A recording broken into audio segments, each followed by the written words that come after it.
Hospital propped up on poles rated worst in country. A hospital which is being held up by thousands of metal props has been rated the worst performing in the country.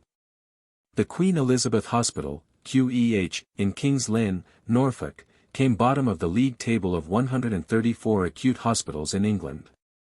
QEH's interim executive managing director Chris Brown said he was sorry it had fallen short, and added, immediate steps are being taken to address the issues. Elsewhere in the east of England, the specialist Royal Papworth Hospital in Cambridge was ranked 5th in the league table, while East and North Hertfordshire NHS Trust, which has hospitals in Stevenage, Hertford and Welwyn, was 19th. This is the first time league tables rating the performance of NHS trusts in England have been published, with specialist hospitals, such as Papworth, taking the top slots. The public will be able to check out the performance of their local hospital, ambulance service or mental health trust. The trusts are judged on areas including waiting lists, how long patients were in emergency departments and staff feedback. They are ranked every 3 months and placed in 4 categories, with the top performers given more power over how they spend their money and those lower down encouraged to learn from the best trusts and receive support from national officials. Wes Streeting, Health and Social Care Secretary, said the tables identified where urgent support was needed. He said, patients know when local services aren't up to scratch and they want to see an end to the postcode lottery.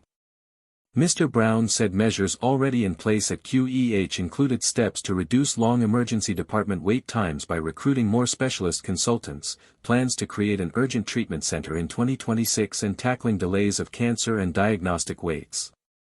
As a reinforced autoclaved aerated concrete, RAC, hospital, QEH has been prioritized for a rebuild by the National New Hospital Program, which will see a new hospital built on the current site's car park. It has also been merged with the Norfolk and Norwich University Hospital, which was ranked 111 out of 134 hospitals, and the James Paget University Hospital in Gorleston, ranked 129, to form the Norfolk and Waveney University Hospitals Group. The group's chief executive, Professor Leslie Dwyer, who warned on Sunday they were not improving as much as they needed to, said, though not happy with where we are now, we are also united and ambitious in our determination to do more. She added its priorities were urgent and emergency care, cancer, frailty, stroke and maternity services. Other East of England NHS Trust rankings included Mid and South Essex NHS Foundation Trust, which runs Basildon, Broomfield and Southend's emergency hospitals, was rated 123rd out of 134 acute hospitals trusts. The North West Anglia NHS Foundation Trust, including Peterborough City Hospital, Hinchingbrook Hospital in Huntingdon and Stamford and Rutland Hospital, was rated 105th of 134 acute hospitals trusts. Cambridge University Hospital's NHS Foundation Trust, which runs Addenbrooke's and the Rosie, was rated 70th out of 134 acute hospitals trusts. Northampton General Hospital NHS Trust was rated 96th of 134 acute hospitals.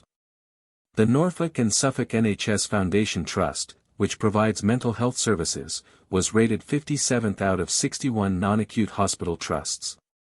The East of England Ambulance Service NHS Trust rated the worst performing ambulance service out of 10. Neil Maloney, Chief Executive of the East of England Ambulance Service NHS Trust, said the assessment reflected the ongoing challenges we face, particularly around Category 2 response times and tackling long-standing cultural issues within the trust. But he also added, over the past year, we've made real progress, driving down response times across the region and improving patient care.